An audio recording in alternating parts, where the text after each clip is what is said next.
ரொம்ப நன்றி. முதல்ல பத்திரிகை நண்பர்களுக்கும் மீடியா அத்தனை நண்பர்களுக்கும் ரொம்ப நன்றி. ஏன்னா எனக்கு ஆச்சரியமாக இருந்துச்சு. இந்த விழா நடந்ததுலேருந்து தொடர்ந்ததுலேருந்து எல்லாருமே வேக வேகமாக பேசிட்டு போயிட்டாங்க. அதுக்கு ஒரே ரீசன் என்ன அப்படின்னா, அந்த படத்தை பற்றி தமிழ் சமூகம் தேவையான அளவு அதிகமான அளவே பேசிட்டாங்க அப்படிங்கிற ஒரு நம்பிக்கையில் தான் அவ்வளோ பேருமே வேக வேகமாக பேசிட்டு போயிட்டாங்க. முதல்ல நான் நன்றி சொல்ல வேண்டியது என் சக தமிழ் சினிமா திரையுலகத்துக்கு தான் சொல்லணும். ஏன்னா அந்த வாழை படத்தை வந்து நான் படம் எடுத்து முடிச்சுட்டு இந்த படத்தை எப்படி ப்ரொமோட் பண்ண போகிறோம் அப்படின்னு யோசிச்சுட்டு இருக்கும்போது, சரி ஓகே முதல்ல நம்ம இண்டஸ்ட்ரி காட்டுவோம். நம்ம இண்டஸ்ட்ரி நம்மளை விரும்பக்கூடிய நல்ல படங்களை ஆதரிக்கக்கூடிய இயக்குநர்கள்ட்ட காட்டுவோம், முதல்ல நடிகர்கள்ட்ட காட்டுவோம், நண்பர்கள்ட்ட காட்டுவோம். அதுக்கப்புறம் இந்த படத்தை அவங்க என்னவா பார்க்கலாம்னு முடிவு பண்ணிட்டு நம்ம வேலையை ஸ்டார்ட் பண்ணணும்னு நினச்சேன். மாரி செல்வராஜ் அப்படிங்கிற என்னிடம் நம்பிக்கை வச்சு நான் அழைத்ததற்காக தமிழ் சினிமாவில் நான் யாரெல்லாம் அழைச்சனோ அத்தனை பேருமே வந்து இந்த படத்தை பார்த்தாங்க. இந்த படம் பார்த்தது மட்டும் இல்லாமல் எப்படியாவது இந்த தமிழ் சமூகத்தை இந்த படம் பார்க்க வச்சிடணும் அப்படிங்கிறதுல அவங்க ரொம்ப குறியாக இருந்தாங்க. அது உண்மையிலேயே எனக்கு வந்து நினச்சி பார்க்கவே முடியாத ஒரு பெரிய வெற்றி. நான் நினச்சதை விட என்னோட இண்டஸ்ட்ரியோட சக இயக்குநர்களும் சக நடிகர்களும் சக என்ன சொல்கிறது என்னோட திரையுலகம் வந்து இந்த படத்தை கொண்டாடிய விதம் வந்து பெரிய நம்பிக்கை அளிச்சிருக்கு எனக்கு. இந்த வாழை படம் கொடுத்த மிகப்பெரிய வெற்றி அப்படின்னா, மாரி செல்வராஜ் அப்படிங்கிற ஒருத்தனை தமிழ் சினிமா எவ்வளோ நம்புது, அவனோட கதையை, அவனோட வேல்யூவை, அவனோட வாழ்க்கையை, அவனோட நிஜத்தை எவ்வளோ நம்புது அப்படிங்கிறத இந்த படத்தை மூலமாக நான் தெரிஞ்சுக்கிட்டேன். இந்த படத்தை அவங்க அத்தனை பேரும் அவங்க தான் கொண்டு போய் முதல்ல சேர்த்தாங்க. நிச்சயமாக அத்தனை ஒட்டுமொத்த திரையுலகத்துக்கும் நன்றி சொல்லிக்கிறேன். அதுக்கப்புறம் ஆர்ஸ்டர் ரொம்ப சாதாரணமாக ஒரு நாள் எங்கேயோ ஃபங்க்ஷனில் பேசிட்டு இருக்கும்போது பிரதீப் சார்ட்ட நகரண்டையும் சும்மா பேசிட்டு இருக்கும்போது ஒரு லைன் இருக்குது, நான் ஃபஸ்ட்டு பண்ண நினச்சேன், அதை இப்போ பண்ணலான்னு ஆசைப்பட்றேன்னு சொல்லி அப்படியே ஸ்டார்ட் பண்ணி அப்படியே ஆரம்பிச்சது தான். வேறு எதுவுமே கேட்கல, மாரி செல்வராஜ் படம் பண்ணுறாரு அப்படின்னு கூப்பிட்டாங்க. அன்றைக்கிலேருந்து இன்றைக்கி வரைக்கும் முழு சப்போர்ட். இன்றைக்கி இந்த படம் மிகப்பெரிய வெற்றி அடைஞ்சது மட்டும் இல்லாமல் ஒரு பலமாக என் கூடவே இருக்கிறது இருக்குல்ல, முழுசாக ஒரு படைப்பாளியை நம்புறது இருக்குல்ல, எனக்கு கிடைச்ச எல்லா ப்ரொடியூசருமே அப்படிப்பட்ட ப்ரொடியூசர்ஸ் தான். நிச்சயமாக சொல்லணும்னா வாழை இவ்வளோ நல்லா வந்ததுக்கு முதல் காரணமே நான் ஒர்க் பண்ண 4 ப்ரொடியூசர்ஸ். அது பரியர்மலை ரஞ்சித்தனோட சுதந்திரம் கொடுத்தாரு. அதுக்கப்புறம் கர்ணனில் டான்சர் மிகப்பெரிய சுதந்திரத்தை கொடுத்தாரு. அதுக்கப்புறம் ரெட்ஜெட் மாமன்னனில் எல்லாமே என்னோட படமாகவே வர்றதுக்கு காரணம் என்னோட தயாரிப்பாளர்கள் நடிகர்களும் தான். அதுக்கப்புறம் வாழை இதுக்கு ஒரு தான் 4 படம் வச்சு பார்த்தீங்கன்னா, மாரி செல்வராஜ் ஒருத்தன் தங்கு தடையில்லாமல் மக்கள்கிட்ட போய் சேர்றதுக்கு மெயின் ரீசன் நான் என்னை சூஸ் பண்ண தயாரிப்பாளர்களும் என்னோட நடிகர்களும் கதாநாயகர்களும் என்னோட மொத்த டீமும் தான். அத்தனை என்னோட 4 ப்ரொடியூசருக்கு நன்றி சொல்லிக்கிறேன். முக்கியமான விஷயம் 4 பேருமே நான் படம் பண்ணிட்டு இருக்கேன் அடுத்து. அதான் வந்து முக்கியமான விஷயம். ஏன்னா அவன் நம்புகிறாங்க, இங்கே நிச்சயமாக அவன் நம்பிக்கைக்கு உண்மையாக இருப்பேன்னு நம்புகிறேன். அதுக்கப்புறம் மாஸ்டர் சொல்லியே ஆகணும். அப்படி எல்லா இன்டர்வியூ சொல்லிட்டே இருக்காங்க, நீ ஏன் சூஸ் பண்ணான்னு தெரியல, நீ ஏன் சூஸ் பண்ணான்னு தெரியலன்ட்டு. எப்படி சொல்கிறது மாஸ்டர்? கரெக்டாக உண்மையாக சொல்லலாம் அப்படின்னா, மாஸ்டர் ஆக்ஷன் ஃபைட் பண்ணுவார். என் படத்தில் ஃபைட்டு நான் பெருசாக வேல்யூ கொடுக்க மாட்டேன் ஃபைட்டுக்கு. அந்த ஃபைட்டுக்குள்ளே சீன் வச்சுருப்பேன். அதை அவர் ரொம்ப டிஸ்டர்ப் பண்ணுவோம். அவங்க ஏதாவது யோசிச்சா நான் அதை சீனாக மாற்றி கன்வெர்ட் பண்ணிவிடுவேன். எல்லா ஃபைட் சீக்வன்ஸையும் நான் சீனாக மாற்றுவேன். எனக்கு எமோஷனல் தான் முக்கியம்னு சொல்லுவேன். அதை வந்து ஒரு மாஸ்டர் புரிஞ்சுக்கிட்டு அதுக்கான ஸ்பேஸை கொடுத்துட்டே இருப்பார். அதுக்கிட்டே போயிட்டே இருந்துச்சு. இப்படிலாம் ஃபைட் மாஸ்டர்ஸ் இருக்காங்கன்னு போயிட்டே இருந்துச்சு. சும்மா அவர் தனியாக இருக்கும்போது என்ன சொல்கிறது, ஜாலியாக இருக்கும்போது குழந்தையாக மாறிடுவார். பயங்கர சமாளிக்கவே முடியாது. இவனோட மோசமாகிடுவார், என் பையனோட மோசமாகிடுவார்.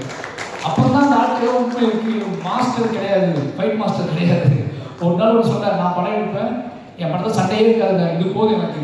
ஒரு மாஸ்டர் நான் படம் எடுப்பேன், அது சண்டையே இருக்கான்னு சொல்கிறாருல. அப்போ அதனால் நம்மளாம் முடிவு பண்ணிட்டேன். நம்மளுக்கு அப்புறம் தான் நான் வாழை காமிச்சேன். வாழை படம் பார்த்துட்டு அடுத்த செகண்டே வந்து ஒரு 1 hour எதுவுமே பேசலை, அப்படியே அமைதியாக இருந்தார். நான் வாங்கிக்கிறேன் அப்படின்னாரு. நானும் கூட சேர்ந்து பண்ணுறேன் அப்படின்னாரு. சரின்னு சொல்லிட்டு அன்றைக்கி ஸ்டார்ட் பண்ண நம்பிக்கை தான் இன்றைக்கி வரைக்கும். என்ன பண்ணுறீங்கன்னு எதுவுமே கேட்கல. ஆன்லைனில் போயிட்டு 2 பேத்துக்கும் அண்டர்ஸ்டாண்டிங் ட்ராவல் ஆகுது. நிச்சயமாக ஒரு நல்ல படம் மட்டும்தான் நமக்கு நிறைய நம்பிக்கைகள், நிறைய நண்பர்களை ஏற்படுத்தி கொடுக்குது அப்படிங்கிற ஒரு பெரிய சந்தோஷம். இப்போ இந்த வாழை வந்து இது வரைக்கும் நல்ல மாஸ்டராக எனக்கு இருந்த மாஸ்டர், ஒரு நல்ல நண்பனா, ஒரு நல்ல அண்ணனா தம்பியாக அவருக்கு முடி நிறைய நடச்சிருக்கு. அதனால் நல்ல நண்பன் தான், நல்ல நண்பனை கிடச்சிருக்கு. ரொம்ப நன்றி மாஸ்டர். அதுக்கப்புறம் ரெட்ஜெண்டு, நீங்கள் நான் என்ன தைரியத்தில் வந்து இந்த படத்தை நான் ரிலீஸ் பண்ணுறேன்னு சொன்னேன் அப்படின்னா, ரெட்ஜெண்ட் இருக்காங்க பார்த்துக்குவாங்க அப்படின்னு சொல்லிட்டேன். ஏன்னா மாமன் பண்ணும்போதே நான் சொல்லிட்டேன், என்ன படம் எடுத்து இருந்தாலும் வந்துடுறான்னு சொல்லிட்டு அதே மாதிரி அதை புரிஞ்சுக்கிட்டு வாழையை எடுத்துகிட்டு போனேன். ரொம்ப பயமாக தான் இருந்துச்சு. ஏன்னா அந்த biggest main stream production company அது பிக்கஸ்ட் மெயின் ஸ்ட்ரீமாகவே ஒரு படத்தை ஹேண்டில், ஒரு படத்தோட வெற்றியை படம் பார்த்துட்டு பதினஞ்சு சொல்லக்கூடிய ஆள் வந்து செல்வமூர்த்தி சார். படம் பார்த்துட்டு வெளியே வந்து படம் ஃபுல்லாக பார்த்துட்டாரு. அதான் பெரிய விஷயம். படம் ஃபுல்லாக பார்த்து அப்போ வந்து பெருசாக ஃபைனல் சவுண்ட் எதுவுமே இல்லை. அப்படி பார்த்து முடிச்சுட்டு, சார் நல்ல படம் சார், உங்களுக்கு நல்ல பேர் கிடைக்கும் சார், எப்படி கலெக்ட் பண்ணணும்னு எனக்கு தெரியல அப்படின்னு. அது எனக்கு போதும், எனக்கு நல்ல பேர் கிடைக்குன்னு சொன்னார்ல, அது எனக்கு போதும்னு தோணுச்சு. அதுக்கப்புறம் கொஞ்ச நாள் கழிச்சு சொன்னார், சார் நீங்களே ரிலீஸ் பண்ணிடுங்க சார், பயப்படாதீங்க, நீங்களே பண்ணிடுங்க, உங்கள் ப்ரொடக்ஷன்லேயே பண்ணிவிடுங்க, நான் டிஸ்ட்ரிபியூட் பண்ணி தந்துடுறேன். என்ன ஏதாவது ஒரு படம் ஓடமா கூட பயப்படாதீங்க, ஒரு நல்ல பேர், உங்களுக்கு சம்பளம் கம்மின்னு நினச்சிக்கோங்க, ஆனால் நீங்கள் தான் பண்ணணும், உங்கள் பேரில் பண்ணணும்னு சொன்னார். ரொம்ப நன்றி சார். நீங்கள் அந்த உங்களுக்கு பேர் வரைக்கும் நீங்கள் பண்ணுங்கன்னு சொன்னதுக்குல ஒரு படம் உங்களை மெயின் ஸ்ட்ரீமாக கலெக்ட் பண்ணலாம் அப்படின்னா விடுங்க, அவங்க அடுத்த படத்தில் பார்த்துக்கலாம் முடிவு பண்ணி பண்ணுங்கன்னு சொன்னார். ரொம்ப நன்றி சார் அந்த நம்பிக்கைக்கு. அதில் தான் நம்மளே பண்ணலான்னு சொல்லிட்டு இறங்கணும். இந்த 3 பேரும் தான் முக்கியமான காரணம். 3 பேருமே முழுமையாக நம்பினாங்க. அதுலேருந்து அன்றைய நாள்லேருந்து இப்போ வரையும் தேட்டர் எனக்கு கொடுத்ததும் சரி, ஒவ்வொரு நாளும் எனக்கு ஃபோன் பண்ணி பேசுனதும் சரி, இப்போது இந்த ஃபங்க்ஷன் வரைக்குமே என் கூட நிற்கல வெஜ்ஜையில் அர்ஜுனுக்கும் மூர்த்தி சாருக்கும் ராஜா மொத்த டீமுக்குமே ரொம்ப நன்றி. அதுக்கப்புறம் என்னுடைய மொத்த team, editor, cameraman, art director இதெல்லாம் தொடர்ந்து என் கூட இருக்குது அப்படின்னால அவங்க பற்றி எதுவும் பேச அவசியம் இல்லை.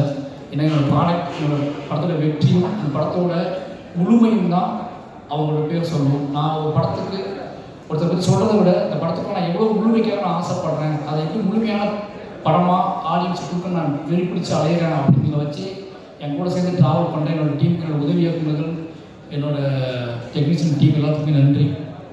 ரொம்ப முக்கியமாக ஒரு நடிகர் சொல்லணும் இந்த படத்தில்.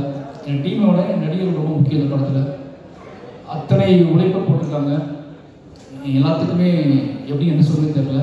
கலைவாசனாக இருக்கட்டும், திவ்யாவாக இருக்கட்டும், இப்போ அந்த பசங்களுக்கான இவங்க 2 பேரும் நான் என்ன வேணாலும் பண்ணணும்னு முடிவு பண்ணி தான் நான் சூஸ் பண்ணேன். ஓகேவா, படம் முடியும் போது நான் என்னவாக இருக்கணும், எப்படினாலும் இவங்களை வச்சு இந்த படத்தை எடுத்துடலாம் அப்படின்னு தெரியும். அதனால் சூஸ் பண்ணேன். இவங்க என்ன பண்ண வைக்க முடியும்னு எனக்கு தெரியும். ஆனால் கலைவாசன், திவ்யா, ஜானகி அம்மா இவங்கெல்லாம் வந்து பத்மன் இவங்க எல்லாத்தையுமே வந்து எனக்கு எப்படி ஒத்துக்கிட்டாங்க, ஒரு சினிமா ஆர்வத்தில் ஒத்துக்கிட்டாங்க. அதுக்கப்புறம் ஃபுல்லாக தாங்குவாங்களா தாங்க மாட்டாங்களா ஒரு பயம் இருந்துச்சு. பட் அவங்களுக்கும் ஜெயிக்கணும், ஒரு நல்ல படத்தில் இருக்கணும், நம்ம ஒரு அடையாளமாக மாறணும், சினிமாவில் நம்ம பேர் பதியப்படணும் அப்படிங்கிறது அவங்களுக்குள்ள இந்த தாகம் தான். கலைவாசனாக இருக்கட்டும், திவ்யாவாக இருக்கட்டும், ஒரு சினிமாவை தாண்டி ஷூட் பண்ணும்போது படம் ரிலீஸ் ஆகிறதுக்கு அது சினிமானே தெரியாது. சினிமாவில் இப்போ எந்த ஒரு சினிமாவில் வந்து இப்படி சகதிகளையும் மண்ணுகளையும் சேர்களையும் போட்டு சுமையை ஒரிஜினல் சுமையை தூக்கி வச்சு நடக்க வைப்பாங்க ஆர்டிஸ்டோட. நிறைய அவங்க துன்புறுத்திருக்கேன். நிறைய வந்து ஒரு என்னோட ஆர்டிஸ்ட்டுக்கு எப்போ என்ன நடக்கும்னா, எனக்கு அவங்க சொல்லி புரிய வைக்க முடியாது எல்லா நேரத்தையும். ஒரு படத்தோட வெற்றியில் நம்ம புரிய வச்சுக்கலாம்னு நினைப்பேன். ஒரு படத்தோட மக்களோட ஆதரவில், மக்கள் கொண்டாடுற விதத்தில் என்னோட நடிகர்களுக்கு என்னோட வேதனையோ என்னோட ஆசையோ இதையோ அவங்க கடத்திடலாம்னு நினைப்பேன். அது எல்லா படத்துலையும் நடந்திருக்கு. என்னோட எல்லா படத்துலையுமே நடிகர்களோட எனக்கு முகம் வந்திருக்கு. ஆனால் என்னோட படத்தோட வெற்றியும் அதோட மக்களுக்கு கொண்டாட்டமும் தான் அதை மாற்றிருக்கு. அது பெரிய பெருமாள்லேருந்து இந்த படத்துலையும் நடந்திருக்கு. அப்போ நிக்கிலா அவங்களும் அப்படிதான். என்ன அப்படின்னா, ஒரு நடிகரை வந்து நம்ம வந்து அவங்க வேறு படத்துக்காக சூஸ் பண்ணது. நான் கர்ணனுக்கு பேசுனது, அதுக்கப்புறம் மாமன்னன், அப்படியே பண்ணாமல் போய் வாழை போட்டால் ஒரு சின்ன தயக்கம் இருந்துச்சு. ஏதோ சின்னதாக ஓட்டிட்டு ஏதோ படம் பண்ணா நம்ம போட்டு விட்டாரு போல அப்படின்னு சொல்லி டவுட் இருந்துச்சு. எனக்கு அதை சொல்லி புரிய வைக்க முடியல. இது சின்ன படம் இல்லை, இதுதான் என் வாழ்க்கையில் நான் எடுத்து வச்ச பெரிய படம்னு சொல்லி எனக்கு அவங்கள்ட்ட சொல்லிட்டு ஒரு நாள் அவங்க நம்பி பண்ணாங்க. நிறைய என்ன சொல்கிறது, இந்த கதையை உள்வாங்கிக்கிட்டு ஓகே ஏதோ நடக்க போகுது இந்த படத்தின் மூலமாக நினச்சி நம்பினாங்க. நம்பி நிறைய பேர் கேட்டாங்க, இந்த இடத்துல சொல்லணும்னு நினைக்கிறேன், அந்த கிளைமாக்ஸில் டீச்சர் வந்துக்கலாமே அந்த கேட்டாங்க. மொத்த மீடியாவும் எனக்கு கேட்டுச்சு. எல்லா படம் பார்த்து பிடிச்சவங்களாம் டீச்சர் எங்கே போனாங்கன்னு கேட்டாங்க.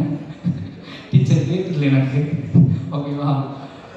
ஏன்னா அந்த ஷூட் எடுத்ததே, அந்த கடைசி பாட்டு நான் எடுத்தது படம் ஷூட்டிங், மொத்த படம் ஷூட்டிங் முடிச்சு எடிட் பண்ணி லாக் பண்ணி 1.5 வருஷம் கழிச்சு தான் எடுத்தேன். 1 வருஷம் கழிச்சு தான் அந்த படம் ஷூட்டிங் எடுத்தது. 2 நாள் ஷூட்டிங். ஏதோ முழுமை அடையாமல் இருக்குது. இந்த மொத்த படத்தையும் பார்த்துட்டு வெளியே போவான், என்ன கொண்டு போவான், அவனை நான் எப்படி அவனுக்குள்ள ஒரு இசையின் வழியாக அவனை செட்டில் பண்ணி அவனுக்குள்ள எமோஷனல் கடத்தி வீட்டுக்கு போகும்போது அவன் வந்து இது ஒரு பாடமாக எடுத்துகிட்டு போகணும், வெறுமனே அழுகை எடுத்துகிட்டு போயிடக்கூடாது. ஒரு படம் முடிஞ்சு வெளியே போகிறான்னா அவன் இதை கலையாக எடுத்துகிட்டு போகணும், ஒரு பாடமாக எடுத்துகிட்டு போகணும், முன்முடுத்திக்கிட்டே போகணும்னு ஆசைப்பட்டு தான் அந்த பாடம் 1 வருஷம் சந்தோஷம். ரொம்ப லேட்டாக தான் ஸ்டார்ட் பண்ணோம். இந்த படம்லாம் முடிஞ்சு இந்த பாட்டே இல்லை, பாதவதி சாங்கே இல்லை. ஒரு 1 வருஷம் கழிச்சு தான் அந்த பாட்டை நான் முடிவு பண்ணுறேன். அது ஷூட் பண்ண அவசரமாக ஷூட் பண்ண பிளான் பண்ணோம். படம் ரிலீஸுக்கு அவன் டேட் இல்லை. நான் ஷூட் பண்ண முடிவு பண்ணும்போதே அந்த அம்மா மடியில் சிவனஞ்சன் படுத்திருப்பான், அது டீச்சர் மடியில் தான் படுத்திருப்போம். நான் ஆசைப்பட்டு ஷார்ட் யோசிச்சிருந்தேன். ஒருவேளை அது நடந்திருந்தால் இன்றைக்கி நிறைய பேர் கேட்ட கேள்விகளுக்கும் மோசமான சில விஷயங்களுக்கெல்லாம் வந்து பதில் சொல்கிற மாதிரி இருந்திருக்கும். அந்த ஷார்ட் நான் எடுத்துருந்தோம்னா அதை மிஸ் பண்ணிட்டேன். என் லைஃப்பில் ரொம்ப நான் வருத்தப்பட்டது வந்து அதுதான். என்னோடய ஆசிரியர் அந்த இடத்துல இல்லாமல் ஏன்னா இருந்தாங்க, நிஜ வாழ்க்கையில் இருந்தாங்க. நிஜ லைஃப்பில் நிஜ கதையில் இந்த அத்தனை ஆசிரியர்களுமே அத்தனை பிணங்களும் அத்தனை உடலும் அடக்கம் செய்யும் வரைக்கும் என்னோடய ஒட்டுமொத்த டீச்சரும் அந்த இறுதி நாள் அந்த வாழைத்தோப்புலேயே உட்காந்துருந்தாங்க. அவ்வளோ அழுதுகிட்டு என்னோட அத்தனை ஆசிரியர்களுக்கு நன்றி சொல்லிக்கிறேன். அது தடுக்க முடியாத காரணத்தினால அந்த இடத்துல நான் ஆசிரியர் வைக்க முடியல. ரொம்ப நன்றி. அதுக்கப்புறம் என்னோட ஊர் மக்கள், ஒவ்வொரு படத்தையும் நான் சொல்லிகிட்டே இருக்கேன். நான் படம் பண்ணுறதே என் ஊருக்காக தான் பண்ணுறேன். என் ஊர் மக்களை அங்கேருந்து வெளியே கொண்டு வந்து தான் பண்ணுறேன். அவங்க இன்னைக்கு எல்லா மேடையிலையும் என் ஊர் மக்கள் கொண்டாடப்படுறதும் அவங்க எல்லா படத்துலையும் சீட்டு வாங்குறதை விட ஒரு சந்தோஷம் தான் இருக்குது எனக்கு. இது ஒரு மிகப்பெரிய சந்தோஷம் எனக்கு. யோசிச்சுப்பாங்க, பெரிய அங்கே தான் பண்ணேன், கருணை அங்கே தான் பண்ணேன், மாவட்டம் அங்கே தான் பண்ணேன், வாழை அங்கே தான் பண்ணேன், இப்போ பண்ணிட்டு இருக்க பைசன் அங்கே தான் பண்ணிகிட்டு இருக்கேன். அவ்வளோ கதைகள் இருக்குது. ஏன்னா இவன் அங்கேயே போகிறாங்கன்னா அவ்வளோ கதைகள் இருக்குது. அந்த கதைகளை அவங்க எனக்காக சப்போர்ட் பண்ணுறாங்க. ரொம்ப சிம்பிள், ரொம்ப நாங்கள் பெருசாலாம் பிளான் பண்ணுறதில்ல. ரொம்ப எளிமையான உண்மை என்கிட்ட இருக்குது. அந்த எளிமையான உண்மையை கலையாக்குவதற்கு கஷ்டப்படுறேன். அந்த எளிமையான உண்மையை கொண்டு வைக்கிறேன். நான் எடுக்கிற வரைக்கும் ரொம்ப சிம்பிளாக தான் எடுப்பேன். ஒரு எளிமையான உண்மை தமிழ் சமூகத்தை எந்த அளவுக்கு டிஸ்டர்ப் பண்ணுது அப்படிங்கிறத நான் படம் இங்கிலீஷாக தான் புரிஞ்சுக்கிறேன். அப்போ இங்கே வலியதை விட எளியவர்களுக்கு வந்து மிகப்பெரிய வேல்யூ இருக்குது அப்படிங்கிறத நான் வந்து ஒவ்வொரு படத்துலையும் தான் புரிஞ்சுக்கிறேன். அப்படி எளிமையான கதைகளை எனக்கு கொடுத்துக்கிட்டே இருக்கக்கூடிய என்னோட ஒட்டுமொத்த மக்களுக்கு, என்னோட கிராம மக்களுக்கு, புளியங்குளம் மக்களுக்கும், பக்கத்தில் உள்ள கொங்காயக்குறிச்சி, கருங்குளம் எல்லா மக்களுக்கும் நன்றி சொல்லிக்கிறேன். ஏன்னா எல்லா படத்திலும் அவங்க இருப்பாங்க. அவங்க தான் நாங்கள் தான் அவங்க. அதனால் ஒட்டுமொத்த மக்களுக்கு நன்றி சொல்லிக்கிறேன். அதுக்கப்புறம் என்னோட குடும்பம், என் குடும்பத்தை பற்றி மிக முக்கியமாக சொல்லியாகணும். அதுக்கு முன்னாடி சந்தோஷ் நாராயணன் சார்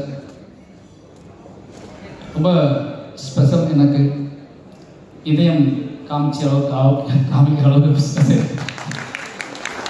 ஒரு விஷயம். நான் என்ன அப்படின்னா, மாமன்னன் ரஹ்மான் சார்ட்ட போயிட்டேன்.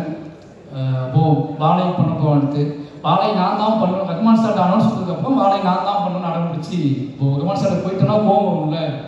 அந்த கோவம் இல்லாமல் சூப்பர் மாதிரி ரஹ்மான் சார்ட்ட போய் கற்றுக்கோங்க, ரஹ்மான் சார்ட்ட நீங்கள் ஒர்க் பண்ண ஒரு படம், அப்படியே ராஜா சார்ட்ட நீங்கள் ஒரு படம் ஒர்க் பண்ணணும்னு சொன்னார். ரொம்ப நன்றி சார். அதுக்கப்புறம் வாழை ஒர்க் பண்ணால் நான் தான் பண்ணுவேன், அதை மட்டும் நான் யாருக்கும் கொடுக்க மாட்டேன் அப்படின்னு இந்த கதை சொல்ல நாள்லேருந்து என் கூடவே ட்ராவல் பண்ணாது. இந்த படம் நான் எப்பவும் சொல்கிறேன், என்னோடய படம் பெருசாக தெரிவதற்கும், என்னோடய படம் எமோஷனலாக தெரிவதற்கும், என்னோடய படம் ரொம்ப பியூராக தெரிவதற்கும் அந்த சந்தோஷமான மியூசிக் ஒரு முக்கியமான காரணமாக இருக்கும். ஏன்னா நான் ரொம்ப இசையின் வழியாகவே வளர்ந்த பையன். எனக்கு வந்து சொல்லிக் கொடுக்குறதுலாம் ஆளுங்க ஊரில் எங்கேயோ தூரத்தில் கேட்ட பாடல் வழியாகவே என்னோட கதையெல்லாம் நான் உருவாக்கிக்கிட்டே இருந்தேன். எனக்கு அங்கே டிவி பார்க்க டைம் இருக்காதுல்ல. அப்புறம் காட்டில் பாட்டு கேட்டுகிட்டே இருப்பேன். அந்த பாட்டு வழியாக தான் என்னோடய காதலை, என்னோட கஷ்டத்தை, என்னோட அண்ணன் தம்பி பாசத்தை, இது எல்லாமே பாட்டை வச்சு நான் யோசிச்சுட்டே இருப்பேன். அதில் இசை ஆல்ரெடி எனக்குள்ள இசை தான் எனக்குள்ள ஒரு நான் நடனமாட ஆரம்பித்தேன். அப்போ இசை தான் என்னோடய பூர்வீகம். இசைக்குள்ள தான் நான் பிறக்க ஆரம்பித்தேன். இசையிலேருந்து தான் இதை நான் கண்டுபிடிக்க ஆரம்பித்தேன். அப்போது நல்ல மியூசிக் டைரக்டரோட ஒரு நல்ல வேல்யூ கிடைச்சா பயமாகும். எனக்குள்ளே இருக்கிற என்னோட விஷுவல்ஸை, என்னோட ஷார்ட்டை நான் எடுப்பதற்கும் நம்பி எடுப்பதற்கு வந்து சந்தோஷ் சார் மியூசிக் ஒரு முக்கியமான காரணம். ஏன்னா இப்போ நீங்கள் யோசிக்கிறாங்க, நான் எல்லா படத்துக்குமே பாட்டு எடுத்துகிட்டு தான் மொத்த படத்தையும் எடுத்துகிட்டு தான் அவர்கிட்ட போவேன். நான் என்னோட ஒட்டுமொத்த படத்தையும் எடுத்து முடிச்சு தான் அவர்கிட்ட போவேன். அவர் நம்பிக்கை தான், அது கரெக்டாக மேட்ச் ஆகி வந்து யோசிப்பாங்க. ஒரு வருஷம் கழிச்சு பார்வதி பாட்டு பண்ணுறோம் 2 பேரும் சேர்ந்து. அந்த பாட்டு வேணும்னு 2 பேரும் முடிவு பண்ணுறோம். அந்த பாட்டை டக்குன்னு யோசிச்சோடனே இந்த பீட்டில் இந்த எமோஷனலில் இதை வெளியே போகிற ஒருத்தன் சும்மா பேசணும். நாங்கள் அன்றைக்கி பேசுனது சார், அழுது படம் விழுந்துட்டா எல்லாம் அழுதுட்டு இருப்பாங்க, என்ன பண்ணலாம் எங்களை, எப்படி இவங்க வெளியே படம் முடிஞ்சிச்சுன்னு எப்படி சொல்கிறது அப்படின்னு கேட்கும்போது பாட்டு இசை கேட்குறாங்க. இப்போ இசை முடிஞ்சால் படம் முடிஞ்சுட்டு நம்ம நம்புவாங்க. அப்புறம் ஒரு இசையை கிரியேட் பண்ணணும்னு சொல்லி தான் பாடத்தை ரெடி பண்ணோம். நான் நம்புனேன். இந்த பாட்டு ஓடும் போது எந்திரிச்சு போயிட்டா என்ன பண்ணுறதுன்னு ஃபீல் பண்ணேன். எந்திக்க மாட்டாங்கன்னு நிறைய பேர் சொன்னாங்க.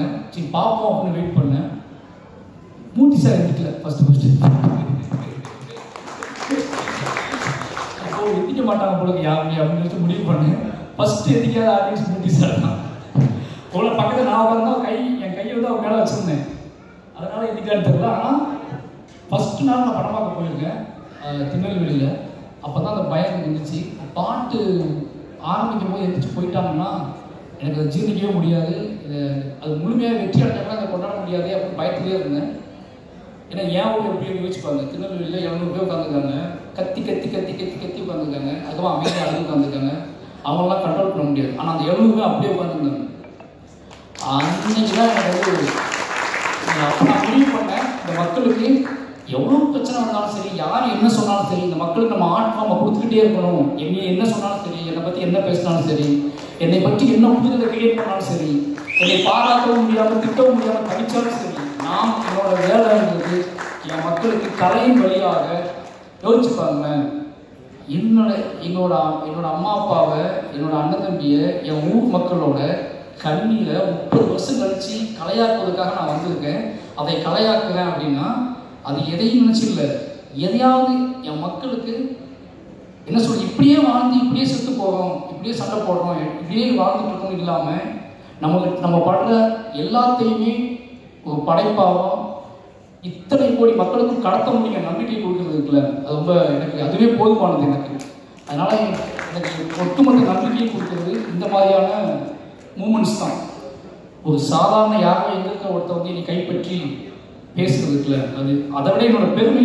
என்கிட்ட வந்து பெருமை இல்லைன்னு சொல்லுவாங்க. என்னோட பெருமை காட்டணுமா, 2 பேர் தான் என்னோட பெருமை. புரியுதா?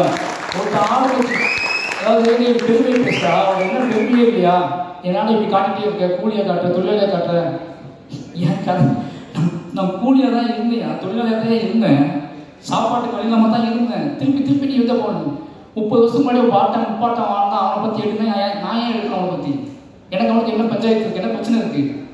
அவனை எடுத்துக்காட்டுக்கு என்ன ஆக போகுது? எனக்கு நான் தான் பெருமை. என்னோட கண்ணீரும் என்னோட கவலையும் ஆட்காம மாற்றினல, அதுதான் என்னோட பெருமை. எனக்கு அப்புறம் அதே ஊரில் வந்து 2 பேரை கூட்டி வந்து மேலே நிப்பாட்டிக்கல, இதுதான் என்னோட பெருமை. இன்னும் வித்தியான மனிதர்கள் உலகளாவே போயிட்டே இருப்பாங்க. இன்னைக்கு வந்து கனடாவில் இருந்து அமெரிக்காவில் வந்து பேசுகிற தமிழர்கள், அந்த பையன் கூட நீங்கள் எப்போவாது வெளிநாட்டு பார்த்தீங்கன்னா அந்த பசங்களை விட்டு வந்துடாதீங்க, கூட்டிட்டு வாங்கன்னு சொல்கிறாங்கல்ல, இதுதான் என்னோட வெற்றியை நாங்கள் பார்க்குறேன். எனக்கு என்ன அப்படின்னா, ஏன் இவனை சொல்கிறேன் அப்படின்னா, எனக்கு ரொம்ப முக்கியம் வந்து என்னை தொந்தரவு செய்யுது. இப்போ வந்து நான் உள்ள வெற்றியான உடனே ஒருத்தர் பேமாட்டேங்குது, பிரபல நண்பர் தான் அவர் கேட்டார், எல்லாத்துக்கும் பதில் சொல்லுவீங்களான்னு கேட்டார். எல்லா படமும் வெற்றி அடையுது, ஓகேவா, மக்கள் கொண்டாடுறாங்க. முன்னாடி ஒரு 500 பேர் நின்று நிறைய கேள்விகளை உருவாக்குறாங்க. அந்த 500 பேரும் என்னை பின்வாங்கலாம்னு நினைக்கிறாங்க. நிச்சயமாக சொல்கிறேன், நான் முட்டி மோதி நிறைய இலக்குகளை தாண்டி வந்திருக்கேன். என்கிட்ட விடாப்புடியான நான் சொல்லியே தீர வேண்டிய கதைகள் இருக்குது. நான் அத்தனை கதைகளையும் எப்படியாவது மூச்சு சொல்லிட்டு தான் நான் போவேன், ஓகேவா. நான் போகலான்னு முடிவு பண்ணும்போது, நான் கிளம்பலான்னு முடிவு பண்ணும்போது நான் நிறைய பேரை உருவாக்கியிருப்பேன். அவங்க சொல்ல ஆரம்பிப்பாங்க. இது வந்து மாற முடியாது. வாழையை சொல்லிட்டேன் அப்படிங்கிற ஒரு சந்தோஷம் எனக்கு. வாழை எங்களோட பெரிய உழைப்பு, எங்களோட பெரிய நம்பிக்கை. ஏன்னா எங்கள் அம்மா அப்பாவுக்கு நன்றி சொல்லி ஆகணும். அவங்க சொன்னாங்க எனக்கு, எங்கள் அம்மா சொன்னாங்க வாழை படம் எடுக்க போகிறேன்னு சொன்ன உடனே, சரி இந்த ஒரு படம் நீ சந்தோஷமாக இருக்கலாம்ல, இந்த படம் ரிலீஸ் ஆகும், இது நம்ம கதை, நம்மளோட வாழ்ந்த கதை, உன்னோட சொந்த கதை, உன்னோட அழுகையும் கண்ணீரும் இது வந்து யாருமே எந்த டிஸ்டர்ப் பண்ண மாட்டாங்கல்ல, பார்ப்பாங்க அப்படியே போயிடுவாங்கல்லன்னு நான் சொன்னேன் அவங்ககிட்ட. இல்லைம்மா அப்படிலாம் போக மாட்டாங்க, எடுக்கிறது உன் பையன், என்ன வேணாலும் கண்டுபிடிப்பாங்க, என்ன வேணாலும் பேசுவாங்க, ஓகேவா? ஏன்னா நான் சாதாரண ஆளுங்கெல்லாம் நினைக்க ஆரம்பிச்சிட்டாங்க, ஓகேவா? அவன் நான் அசாதாரணமான ஆள் தான். ஏன்னா 30 வருஷம் அந்த மண்ணுக்குள்ளே இருந்து உயிரை பிடிச்சிக்கிட்டு ஓடி வந்திருக்கேன். 30 வருஷம் அங்கேருந்து ஓடி வந்து அதே வழியை திருப்பி கடத்துவதற்கு, திருப்பி கொண்டு வந்து சேர்ப்பதற்கு நான் அவ்வளோ மெனக்கிடுறேன். அதனால் நான் எல்லா வலிமையும் என் மக்கள்கிட்ட தான் எடுத்துகிட்டு வரேன். இன்றைக்கி நான் மட்டும்தான் நான் உழைக்கலை, என் மக்கள் என்னை நம்பி என் கூடவே நின்று எனக்காக அவங்க படுற கஷ்டம் இருக்குல்ல, உழுனா உழுறாங்க, பாயினா பாயிறாங்க, செமனா செமக்குறாங்க, அழுனா அழுறாங்க, உடனா உழைக்கிறாங்க. இத்தனை வலிமையும் உருவாக்கியிருக்கேன். இது ரொம்ப எமோஷ்னலாக உண்மையாக கட்டப்பட்ட ஒரு கலை. அதை நிச்சயமாக வாழை எனக்கு கொடுத்துருக்கு. வாழை கொடுக்குற பெரிய நம்பிக்கை வந்து அதுதான். ரொம்ப ரொம்ப யோசிக்கவே முடியல. பிரதீப் சார் சொன்னார்ல, நாங்கள் நினைச்ச வெற்றியை விட பெரிய வெற்றின்னு. இப்போ மற்றவங்க பேசிட்டு போனாங்க, அவங்களால அந்த வெற்றியை கரெக்டாக சொல்ல முடியல. எனக்கு வீட்டுக்குள்ளே அடைச்சி வச்சு வெற்றின்னு சொல்ல முடியுங்களா? இந்த மற்ற படத்துக்கு மாமன் வந்து நான் இப்போ மாமன்னன் ரிலீஸ் வெற்றியாகும்போது, கர்ணன் வெற்றியாகும்போது நான் ப்ரொடியூசர்ஸை பார்ப்பேன், ஜாலியாக பேசுவேன், அவங்கள சுற்றிக்கிட்டே இருந்தேன். ஆனால் வாழை இவ்வளோ போய் வெற்றியானோடனே நான் வீட்டுக்குள்ளே தான் உட்காந்துருந்தேன், எங்கேயுமே போகல, யாருக்கையும் பெருசாக பார்க்கல, சும்மா அங்கே வெளியே போயிட்டு வந்து வீட்டுக்குள்ளே தான் உட்காந்துட்டு இருந்தேன். ஏன்னு கேட்டால் இந்த வெற்றியை ஹேண்டில் பண்ணவே முடியல, அவ்வளோ நடுக்கமாக இருந்துச்சு. ஏன்னா வந்த பதில்கள்லாம் அப்படி வந்துச்சு. இந்த படம் பார்த்துட்டு என்னை பேசினவங்க, இந்த படம் பார்த்து இங்கே அழைச்சவங்க, இந்த படம் பார்த்துட்டு இங்கே பார்க்கணுன்னு துடிச்சவங்க, இந்த படம் பார்த்துட்டு என்னை தேடி பிடிச்சி என் வீட்டு கதவை தட்டினவங்க, என் கையில் பற்றி கொண்டவங்க, இவ்வளோ மனிதர்கள், இத்தனை மனிதர்கள் இருக்காங்க, இத்தனை கோடி மனிதர்கள் இருக்காங்க, இவ்வளோ பேர் ஒரு நிஜத்தை இப்படி எடுத்துக்கிறாங்க அப்படிங்கிற ஒரு நம்பிக்கை இருக்குல்ல, இது ஒரு மிகப்பெரிய நம்பிக்கை கொடுத்துருக்கு. ஒட்டுமொத்த தமிழ் சமூகத்துக்கும் இந்த வாழை டீமுக்காக நன்றி சொல்லிக்கிறேன். ஏன்னா இது என்னோட எனக்கான நம்பிக்கை இல்லை, எனக்கு பின்னாடி நிறைய அஸ்பிரேட்டர்ஸ் இருக்காங்க. குட்டி குட்டியாக அவங்க தன்னோட கதையை வச்சுக்கிட்டு சினிமா பார்த்து சினிமா பண்ணாமல் தன்னோட கதையை, தன்னோட எமோஷனலை தனக்கும் தன்னோட அம்மாவுக்கும் நமக்கும் உள்ள உறவை, தன்னோட அப்பாவுக்கும் நமக்கும் உள்ள உறவை, தான் வாழ்ந்த சமூகத்துக்கும் நமக்குள்ள உறவையே கதை பண்ணலாம் அப்படிங்கிற நம்பிக்கையை இப்போ இவர் சொன்னார் திங்மிஸ் சந்தோஷ், என்கிட்டையும் அவன் ஏன் வாழை கதை கேளுங்க அப்படின்னு டைரக்டர் சொல்கிறாங்க. என்கிட்டையும் வாழை இருக்குங்க, என்கிட்டையும் வாழை இருக்குது அப்படிங்கிறது வாழை இல்லை, எங்கிட்டையும் இத்தனை பியூராக உண்மையாக ஒரு கதை இருக்குது அப்படிங்கிறது அதோட மீனிங். அப்படி எல்லாரும் பேச ஆரம்பிச்சிருக்காங்க அப்படிங்கிறது ஒரு மிகப்பெரிய சந்தோஷம். ரொம்ப முக்கியமான சொல்ல வேண்டிய விஷயம் ஒன்று தான் இந்த இதை சொல்கிறேன். நான் வாழை சம்மந்தமான மற்ற கேள்வி நான் பதில் சொல்ல விரும்பல, ஆனால் ஒரு விஷயம் சொல்ல விரும்புகிற இந்த நேரத்தில் என்ன அப்படின்னா, நிறைய பேர் வாழை சம்மந்தமாக இல்லை நாங்கள் எங்களை காட்டலை, எங்களை மிஸ் பண்ணிட்டா இயக்குனர் அப்படின்னு சொன்னாங்க. அப்படிலாம் ஒன்றும் இல்லைங்க. இந்த படம் எனக்கும் அந்த நாளுக்குமான கதை. சின்ன வயசில் எனக்கும் அந்த டே, பர்டிகுலர் டே, அதனால் எனக்கும் எங்கள் அம்மாவுக்குமான கதையாக தான் அந்த படத்தை நான் சூஸ் பண்ணேன். எனக்கு அந்த நடந்த சம்பவம் தெரியாது, நாங்கள் ஓடலை, நாங்கள் குறிக்கலை.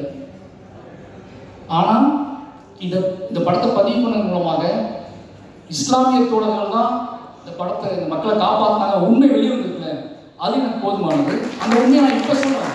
இல்லைன்னா அன்னைக்கு நடந்த போது இஸ்லாமிய தோழர்கள் காப்பாற்றினாங்க. ஜாதி மதம் எதுவும் இல்லாமல் பக்கத்தில் உள்ள பேரூர், பேட்மாநகரம், இது எல்லாமே நான் சொல்லக்கூடாது, இன்னைக்கு ஒட்டுமொத்த மக்களும் சொல்கிறாங்கல்ல, எனக்கு அது ஒரு பெரிய சந்தோஷம். ஏன்னா அந்த கதை என்னோடய முடிஞ்சு போயிடுச்சு. அது இன்னொரு கதை, காப்பாற்றியவர்களும் தப்பித்தவர்களும் சொல்லக்கூடிய கதை நம்ம என்னால் கேட்கவே முடியாது, உங்களால் கேட்கவே முடியாது. இதையே உங்களால் தாங்கிக்க முடியல. என்னோட எமோஷனல் மட்டுமே நான் கதையாக படம் பண்ணியிருக்கேன், எனக்கும் எங்கள் அம்மாவுக்குமான உதவ மட்டும் நான் படம் பண்ணியிருக்கேன். அதையே நீங்கள் உங்களால் தாங்க முடியாமல் அவ்வளோ வெடிச்சிட்டீங்க நீங்கள் எல்லாருமே. அந்த சம்பவம் நடக்கும்போது காப்பாற்றுறவங்களும் தப்பித்தவர்களும் உசுறு துடிச்சிக்கிட்டு இருந்தவங்களும் அதை கதையாக பண்ணேன் அப்படின்னா அது வேறு. அப்படியே அந்த நாளில் 30 வருஷம் கழிச்சு ஒரு மேடை போட்டு அன்றைக்கி நன்றி சொன்னாங்களா ஏன்னு தெரியாது. 30 வருஷம் கழிச்சு இந்த மேடையில் என் ஊர் மக்களை வச்சுக்கிட்டே சொல்கிறேன், அன்றைக்கு மக்களை காப்பாற்றிய அத்தனை நண்பர்களுக்கும் நன்றி, அத்தனை இஸ்லாமிய நண்பர்களுக்கும் நன்றி, ஜாதி மதம் இல்லாமல் அத்தனை தமிழ் சமூக மக்களுக்கும் நன்றி. அந்த நன்றியையும் அந்த நினைவை சொல்வதற்காக தான் நாங்கள் கிளம்பி வந்தோம்.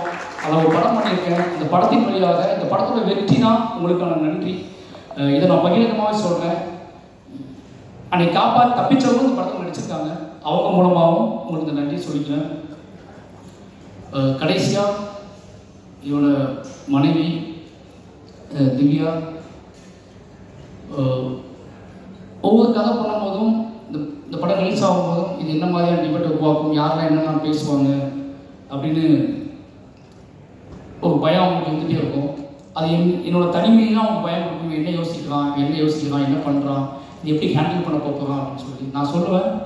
நான் மக்களை நம்புகிறேன். மக்கள் ஒரு பெரும்பான்மையான மக்கள் சத்தத்தில் இந்த குட்டி குட்டியான விஷயங்கள்லாம் மறைஞ்சு போயிடும், நீ வெயிட் பண்ணி சொல்லுவேன். அப்படி ஒவ்வொரு படத்துலையும் நடக்கும். அதுக்கப்புறம் அவங்க புரிஞ்சுக்குவாங்க. இன்றைக்கி வரைக்கும் நான் எந்த கதை சூஸ் பண்ணாலும், எந்த மாதிரியான என்னோடய ஒர்க்கிங் ஸ்டைலை மாற்றிக்கிட்டாலும், நான் வீட்டுக்கு போனாலும் சரி, போகணும்னாலும் சரி, கார்த்திகை பேர்லாம் உழைச்சாலும் சரி, அதை புரிஞ்சுக்கிற மனைவி கிடைக்கிறது பெரிய விஷயம். அப்படி இந்த படத்தோட ப்ரொடியூசராக ஆகி என்ன சொல்கிறது, என்னை ஃப்ரீயாக பேச விடுன்னு என்னை மேலே ஃப்ரீயாக பேச அனுமதின்னு சொன்னால் நான் கதை பேசணும்னு சொன்னேன். வந்து நன்றி சொல்லிட்டு போயிட்டாங்க. நிறைய பேசணும்னு நினச்சேன், இங்கே பேசலை. ஏன்னா அவங்க அவ்வளோ இந்த வெற்றியில், என்னோடய வெற்றியில் அவங்க முக்கியமான ஒரு பங்கு இருக்குது. ஏன்னா அது சாதாரண விஷயம் இல்லை. என்னால் அது எப்படி சொல்கிறது தெரியல எனக்கு. ஒரு கலைஞனுக்கு தான் கூட வாழ்கிறவங்க, தன்னை காதலிக்கிறவங்க கொடுக்குற சுதந்திரம் இருக்குல்ல, அது ரொம்ப அலாதியானது. இந்த ஒட்டுமொத்த மார்க் சிவராஜ் அப்படிய ஒட்டுமொத்த வெற்றியோட பேர் எங்கே இருக்குன்னா அது என் மனைவி வீட்டு தான் இருக்குது. அவங்களுக்கு நன்றி சொல்லியிருக்கேன்.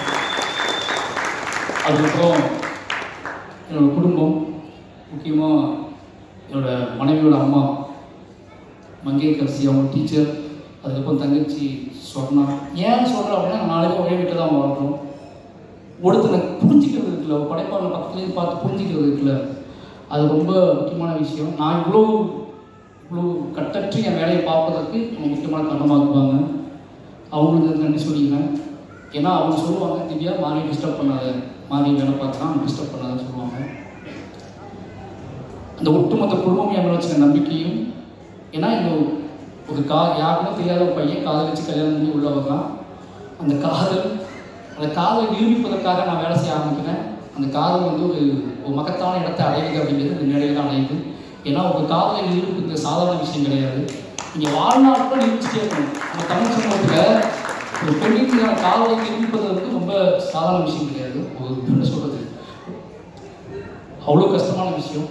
அப்படி காதலை நிரூபிப்பதற்காகவே தொடர்ந்து என்னை இயங்க விடுற என்னோட ஒட்டுமொத்த குடும்பத்துக்கும் ரொம்ப நன்றி. இப்போ எங்கள் அண்ணன், என் ஃபேமிலி எல்லாத்துக்குமே நன்றி.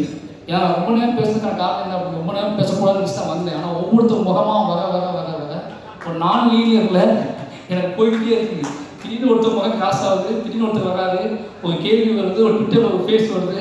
அப்போ என் ஃபேமிலி தெரியலாங்க, என் குழந்தை தெரியுது. பட் எல்லாத்துக்குமே நன்றி. ரொம்ப முக்கியமான விஷயம் என்னன்னா, ஆதி செல்வராஜ் அப்படிங்கிற ஒருத்தனை முழுமையாக நம்பலாம் அப்படிங்கிற இடத்துக்கு தமிழ்ச்சவங்க வந்துருக்குல்ல, இதுதான் என்னோட பெரிய வெற்றியாக நான் பார்க்குறேன். ஏன்னா ஒருவேளை இந்த படத்திலையும் நிறைய பிரச்சனைகள் இருக்கு அப்படின்னு சொல்லக்கூடிய நான் சொல்கிறேன், எஸ் எனக்கு அவங்க வேணும். ஏன்னா அவங்களையும் கைப்பற்றுறது என்னோட நோக்கம். அவங்களையும் கைப்பற்றுறதுக்கான படங்கள் எடுக்க ட்ரை பண்ணுவேன். ஏன்னா இது கலையால் சாத்தியம் இல்லாத எதுவுமே கிடையாது. இன்னைக்கு இல்லைனாலும் என்னைக்காவது அத்தனை மக்களையும் நான் வென்றே தீர்வேன் அப்படிங்கிற நம்பிக்கை எனக்கு இருக்குது. ஏன்னா அவ்வளோ வேலைகள் இருக்குது, அவ்வளோ படங்கள் இருக்குது. நிச்சயமாக நான் என் மீதான பார்வை மாறும். என்னை பற்றி யோசிக்கிறதுக்கு கொஞ்சம், என்னை பற்றி பேசுறதுக்கு முன்னாடி ஒரு யோசனை வரும். மாரி செல்வராஜ் நான் யாரும் தெரிஞ்சுக்கிறதா எடுக்கப்பட்ட படம் தான் வாழை. இதுலேயும் அவனுக்கு குழப்பம் இருக்குன்னா திருப்பி நான் எடுப்பேன். திருப்பி எடுத்து திருப்பி ட்ரை பண்ணிட்டே இருப்பேன். வாழை 2 வரைக்கும் வாய்ப்பு இருக்குது. அப்படிங்களா சார்? தூக்கிட்டார். ஏன்னா அதான் சொல்ல வேண்டிய கதை நிறைய இருக்குது. சும்மா வாழை நான் வந்து அது சிவஞான வச்சு எடுப்பேன், பொன்மையை வச்சு எடுப்பேன். ஏன்னு கேட்டிங்கன்னா, இதுக்கு பின்னாடி ஒரு கதை இருக்குல்ல, அது அவங்க இன்னும் பயங்கரமாக என்னை புரிஞ்சுக்கிறதுக்கு வழிவகுக்கும். ரொம்ப நன்றி. மறுபடியும் சொல்கிறேன், என்னோடய மீடியா நண்பர்களுக்கு முன்னாடி சொல்லி ஆகணும். ஏன்னா தொடர்ந்து அவங்க ஏதோ வகையில் எனக்கு தெரியும், இன்றைக்கி மீடியாங்கிறது, பத்திரிகைங்க அப்படிங்கிறது எவ்வளோ பெரிய பயத்தை ஏற்படுத்திருக்கு ஒவ்வொரு நடிகருக்கும், ஒவ்வொரு கலைஞர்களுக்கும். ஒவ்வொரு பேசும்போது, மேடையில் பேசும்போது உங்களுக்கு விஷயம் தெரியுமா, அவங்களுக்குலாம் சென்சார் மண்ணில் ஓடிட்டே இருக்கு. நம்ம என்ன வார்த்தை யூஸ் பண்ணுறோம், நம்ம தப்பாக எதுவும் பேசக்கூடாது, இப்போ நான் பேசுகிற எந்த வார்த்தையை இத்தனை கேமரா டைட்டில் போட போகிறாங்க அப்படிங்கிற விஷயம் வரைக்கும் மண்ணில் ஓடுது. ஓகேங்களா? நான் ஒன்றே ஒன்று சொல்கிறேன், அதுதான் அந்த பயம் ரொம்ப முக்கியமானது தான். நம்மளை ஒட்டுமொத்த மக்கள்கிட்ட கொண்டு போய் சேர்த்துக்குவாங்க. நீ தப்பாக பேசினாலும் சரி, சரியாக பேசினாலும் சரி, மக்கள்கிட்ட கொண்டு சேர்த்துக்குவாங்க அப்படிங்கிற பயம் இருக்குல்ல, அது ரொம்ப முக்கியமானது. இத்தனையும் தாண்டி கரியகுமார் எப்படி ஃபஸ்ட் ஷோ முடிஞ்சு வெளியே வரும்போது நீ கட்டி அணைச்சாங்களோ அதே மாதிரி வாழை முடிஞ்சு வெளியே வரும்போது அவங்க கட்டி அணைச்சா அன்றைக்கு தெரிஞ்சு எனக்கு நாம் மறுபடியும் ஒரு இன்னும் வேகமாக ஓடுவதற்கான ஒரு நாளாக அமைஞ்சிருச்சு. அதெல்லாம் வீடியோ நம்பருக்கு நன்றி. கடைசியாக என்னை உருவாக்கிய என்னுடைய இயக்குனர் ராம் சார் ஏன்னா இது அத்தனைக்கும் அவங்களோட ஒரு மனுஷனை ஒரு பையனை அப்படியே அடியிலேருந்து பிடிங்கி எடுத்து வந்து அவனாகவே வளர விடுறது இருக்குல்ல, அது ரொம்ப அசாத்தியமாக. எல்லாம் என்ன கேட்பாங்க, உங்கள் இயக்குனர் வந்து அவர் வேறு ஸ்டைலில் படம் எடுக்கிறாரு, நீ வேறு ஸ்டைல் படம் எடுக்கிறீங்கன்னு கேட்பாங்க. அவர் என்னைய வந்து தத்துவங்களை எனக்கு போதிச்சு இந்த தத்துவத்தின் வழி உன் வாழ்க்கையை நீ படம் பண்ணுறா அப்படின்னு சொல்லி கொடுத்ததுல ரொம்ப முக்கியமானது. இல்லை நான் என்ன பண்ணிப்பேன்னு எனக்கு தெரியாது. இத்தனை படங்கள் காத்தியமாக ஆகுது காரணம் என்னுடைய இயக்குனர் தான். அதற்கு பிறகு ரஞ்சித் அண்ணன், இந்த 2 பேரும் இந்த வாழ்க்கையில் முக்கியமான ஆட்கள். ரீசன் ஒன்லி எனக்கு இந்த சுதந்திரத்தை பொறுக்கக்கூடிய ஆட்களாக இருக்காங்க. ஏன்னா நீ பண்ணுறா இவ்வளோதான் அவங்க சொல்கிற வார்த்தை. இந்த 2 பேருக்கும் என்றைக்குமே என்னோட மேடையிலும் என்னோட படைப்புகளையும் அத்தனையுமே எனக்கு முக்கியமான பங்கு இருக்கும். என் பேர் கடைசி என்னோட டீம் அசிஸ்டன்ட் அதுக்கப்புறம் சிவபாலன் அண்ணன் விவேக், இவங்க 2 ரொம்ப நன்றி. ஏன்னா இந்த பாடல்களை மிக சிறப்பாக அவங்க எழுதி கொடுத்தாங்க, அவங்களுக்கு தெரியும். என்னை நேசிச்சு அவங்க எழுதுவாங்க, அவங்களுக்கு தினத்தன் நன்றி. கடைசி அவங்களுடைய உதவி இயக்குநர்கள் பற்றி சொல்லணும் அப்படின்னா ரொம்ப முக்கியமான விஷயம். நிறைய பேர் வருவாங்க போவாங்க போயிட்டே இருப்பாங்க. நான் உண்மையாக தான் சொல்லுவேன். ஏன்னா நான் ரொம்ப பிரச்சனை என்னதுமா, நான் எங்கள் டைரக்டர்கிட்ட ரொம்ப எமோஷனலாக வளர்ந்த ஒரு பையன். இதுக்கப்புறம் ஃபஸ்ட் டேரக்டர் டைரக்டர்ஸ்க்கு அந்த எமோஷனல் வருமானம் எனக்கு தெரியாது. ஆனால் நான் எங்கள் டைரக்டர் 15 வருஷம் அது ஒரு தாய்மகன் போலே இருந்தது. நிறைய சண்டை போட்டுக்குவோம். ஆனால் எனக்கு அவள் தான் அப்படிங்கிற நம்பிக்கை எனக்கு இருந்துச்சு, அவருக்கு இவன் தான் அப்படிங்கிற நம்பிக்கை அவருக்கு இருந்துச்சு. ஆனால் சண்டை போட்டுகிட்டே இருப்போம், பேசுவோம், பேசாமல் இருப்போம். ஆனால் என்னோட அடையாளம் அவள் தான் அப்படிங்கிற நான் உறுதியாக நம்பினேன். அதுக்கு உண்மையாக அப்படியே வளர்ந்த பையன் அப்படின்னால என்னோட உதவிக்கு கொஞ்சம் நான் அதிகமாக எதிர்பார்ப்பேன். அந்த உழைப்பை அவங்க போடுவாங்க. அப்படி என்னோட தொடர்ந்து எல்லா படத்தையும் போட்டுருக்காங்க. நிச்சயமாக அவங்களையும் ஒரு முக்கியமான இடத்துக்கு நான் கூட்டிகிட்டு போவேன் அப்படின்னு நம்புவேன். இந்த இடத்துல யாரே இருக்குன்னா நினச்சிக்கோங்க. உங்களோட அத்தனை உழைப்புக்கும் நன்றி, நண்பர்களுக்கும் நன்றி. எல்லாமே வாழை ஆரம்பிச்ச நாள் வந்து வாழை ஜெயிச்சு ஆகணும் நம்பினாங்க, வாழை முக்கியமான படமாக நம்பினாங்க. அத்தனை மானசிகவாச்சி மீது அத்தனை நம்பிக்கை வைத்த அத்தனை நம்பி என்னோட நடிகர்களுக்கு மறுபடியும் நன்றி சொல்கிறேன். முக்கியமாக ஜானகியம்மா நான் சொல்லி ஆகும். என்னன்னா ஒரு முக்கியமான விஷயம், ஜானகியம்மா அந்த படத்தை அவங்க நடிக்கல. 10 நாள் 5 நாள் ஷூட் பண்ணிட்டு அம்மா கையில் வச்சு வேற ஒரு நடிகர் நடித்தாங்க. எனக்கு என்ன பண்ணே தெரியல. எங்கள் அம்மா கண்டுக்கே வரல. என்னடா நடக்குது, இப்போ ஷூட்டிங் பண்ண நடந்ததே கிடையாது. எனக்கு பைத்தியம் பிடிச்ச மாதிரி ஆகிட்டேன். நான் 4 நாள் ஃபுட்டேஜ் எடுத்தாச்சு. ஓன் ப்ரொடக்ஷன் கதை இல்லை, மற்ற ப்ரொடக்ஷன்லாம் ஒழுங்காக வேலை பார்த்தோம். சொந்தமாக படம் எடுக்குவோம், முட்டாள்தனமாக வேலை பார்த்துட்டோமா, என்ன நடக்குது. ஃபுட்டேஜ் 4 நாள் எடுத்துட்டேன். அப்போ இதுக்கப்புறம் யாரையும் கூப்பிட்டு காய் சமைப்பீங்களா, இது பண்ணுவீங்களா, அது பண்ணுவீங்களான்னு கேட்டு ஒரு நடிகரை கூப்பிட்டு கொண்டு வர முடியாது. கண்மூடித்தனமாக நம்பி ஜானகியம்மா கூப்பிட்றா அப்படி கூப்பிட்ட நடிகை தான் அவங்க. ஏன்னா ஒரு பெரிய நாள் காரணம் தெரியும். ஜானகியம்மா கூப்பிட்றா பார்த்துக்கலாட்டா அப்படின்னு சொல்லி அவங்களும் வந்தாங்க. ஸ்பாட்டில் தான் வந்தாங்க. ஸ்பாட் 4 நாள் எடுத்தாச்சு. அவங்கள்ட்ட சொல்கிறேன், அம்மா இது மற்ற படத்தில் கொஞ்சம் கஷ்டமாக இருக்கும், நீங்கள் ஓகே சார். ஏன்னா அவங்களுக்கு என்னை பிடிக்கும். எனக்கு நிறைய முத்தம் கொடுத்த ஒரு நடிகை, எனக்கு நிறைய கையை பிடிச்சிட்டு அழுத ஒரு நடிகை. இவங்களாவது அன்பில் தான் நான் பயங்கர ஸ்ட்ராங்காக மாறுவேன். அதனால் வந்து அவங்க நம்பினாங்க, நம்பி அதை வந்து ஸ்டார்ட் பண்ணோம். நிச்சயமாக சொல்ல ரொம்ப கஷ்டப்பட்டுருக்கேன். ஏன்னா வாழைத்தார் சுமக்கணும், தண்ணிக்குள்ளே சரியில்லை, இதெல்லாம் தாண்டி அவங்க தோணிக்குள்ள சும்மா காய் சமைக்குவோம், சண்டை போடுறோம், நிறைய தார் சமைக்குவோம். நமக்கு இந்த படத்தில் அப்படி ஏதாவது கிடைக்குமா அப்படின்னு யோசிக்கும்போது இந்த கிளைமாக்ஸ் போர்ஷன் அவங்கள்ட்ட சொன்னேன், அம்மா இதுதான் நீங்கள் தான் இந்த படம், இனிமேல் இந்த படத்தை உங்கள் கையில் கொடுக்கல சொல்லி. நிச்சயமாக அவங்க என்ன சொல்கிறது, எங்கள் அம்மா அளவாக நான் ஓடிக்கல நிஜ வாழ்க்கையில். இப்போ நான் எப்படி அழுவாங்கன்னு பார்க்கணும், உட்காந்து ஷார்ட்டில் கேமரா வச்சு பார்த்துட்டு இருக்கேன். அப்போ நான் எவ்வளோ சொல்ல முடியுமோ சொல்லிட்டேன். என்னென்னமோ ஒரு சினிமா ஒரு டைரக்டராக ஒரு ஆர்டிஸ்ட்டுக்கு என்ன கடத்த முடியுமோ அதை நான் கடத்திட்டேன். பட் என்ன ஆனாலும் அவங்களுக்குள்ள ஒன்று வெடிச்சாதான் நடக்கும். ஒரு இயக்குனரால் என்ன பண்ண முடியும், ஒரு இயக்குனரால் இப்படி பண்ண முடியும், அப்படி பண்ண முடியும், உளுந்து போகிறது என்ன பண்ணாலும் ஒரு வெடி அவங்களுக்குள்ள வெடிக்கலைன்னா அது நடக்காது. என்னன்னாலும் பிளாஸ்டிக்காக தான் இருக்கும். அப்போ அந்த வெடியை வெடிக்க வைக்கிறதுக்காக நான் கூட பேசிக்கிட்டே இருந்தேன். முகன்பட்டேன், அவங்க கூட நான் வந்து காத்தியமாக வச்சுக்கிறேன். ஏன்னா எனக்கு எங்கள் அம்மாவுக்கும் ஒரு சண்டை நடக்குது. எனக்கும் எங்கள் அம்மாவுக்குமான முகன், எங்கள் அம்மாவை தவறாகவே புரிந்து கொண்ட ஒரு நாள். எங்கள் அம்மாவை இவங்க இந்த மாதிரி ஒரு தாய் கிடையாது உலகத்தில், இவங்களுக்குள்ளே பிறந்தவே நினைச்ச ஒரு நாள் அது. அதனால அந்த காத்திரமான சிந்தனையை வச்சுக்கிட்டு தான் இவங்களை ஹேண்டில் பண்ண ஃபுல்லாகவே. அதை அவங்கள ஹர்ட் பண்ணிருப்போன்னு பயம் இருந்துச்சுன்னா ஆர்டிஸ்ட்னா ஒரு டேரக்டர் இவ்வளோ ரோடாக ஹேண்டில் பண்ண நினச்சக்கூடாதுல்ல. ஆனால் அன்றைய நாள் அப்படி நடந்துக்கிட்டேன். அந்த வெடிக்க வைக்கிறதுக்காக அது வெடிச்சு அவங்க எப்படி சொல்றது, இந்த ஒரு நாள் மட்டும் தான் எங்கள் அம்மாவோட அழகை நான் பார்த்துருக்கேன் வாழ்க்கையில். அந்த நாள் அந்த அம்மா எப்படி அழுதுப்பாங்க அப்படிங்கிறத நீ பார்க்க வச்சு வெக்கி தலைவலி வச்சாங்க. நான் தலையை முடிஞ்சுக்கிறேன். ஏன்னா நான் பார்த்ததே இல்லை எங்கள் அம்மா. அன்றைய நாள் எங்கள் அம்மா எப்படி அழுதாலும் நான் பார்த்ததே இல்லை. பட் அதை அன்னைக்கு சீன் நினச்சி முடிச்ச உடனே நான் மானிட்டரில் தலை குஞ்சு தான் உட்காந்துட்டு இருந்தேன். ஏன்னு கேட்டால் எங்கள் அம்மா நினச்சி பார்க்கும்போது இதுக்கு மேலே அழுதுப்பாங்கல்ல அப்படின்னு நினைக்கும்போது இல்லை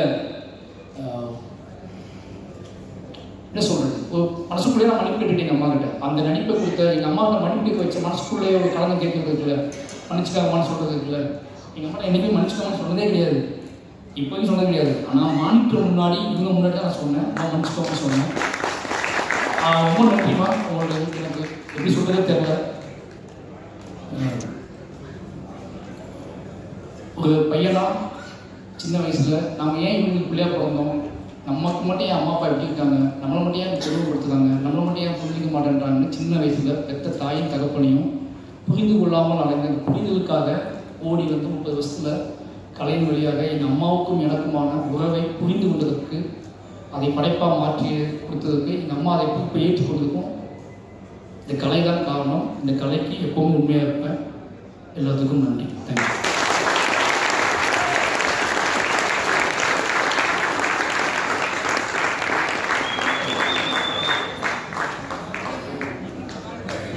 Thank you so much, sir. உதவி இயக்குனர் ராகுல் அவர்களை அன்போடு மேடைக்கு அழைக்கிறோம்.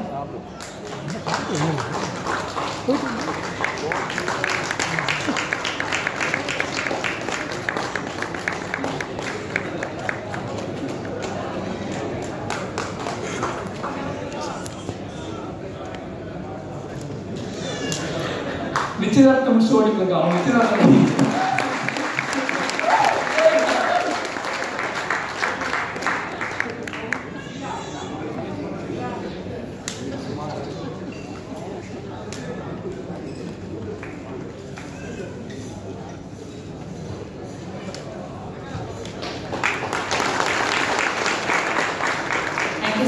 அடுத்தபடியாக திலீப் சார் மற்றும் தி என்டையர் டிக்னிட்டரிஸ் வந்து உங்களுக்கு மொமெண்டோ கொடுக்கணும் அப்படின்னு ஆசைப்படுறாங்க. ஸோ இயக்குனர் மாரி செல்வராஜ் அவர்களுக்கான அற்புதமான படைப்பு வாடகை திரைப்படத்திற்கு மாரி செல்வராஜ் அவர்களுக்கு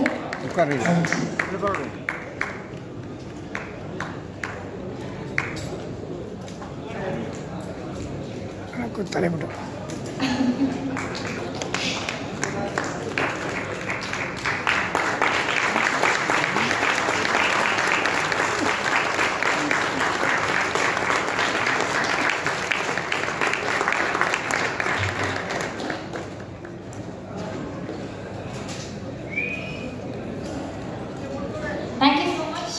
வாழை திரைப்படத்துடைய சக்சஸ் மீட்டுக்கு வந்த அனைவருக்கும் நன்றி. இன்னொரு சக்சஸ் மீட்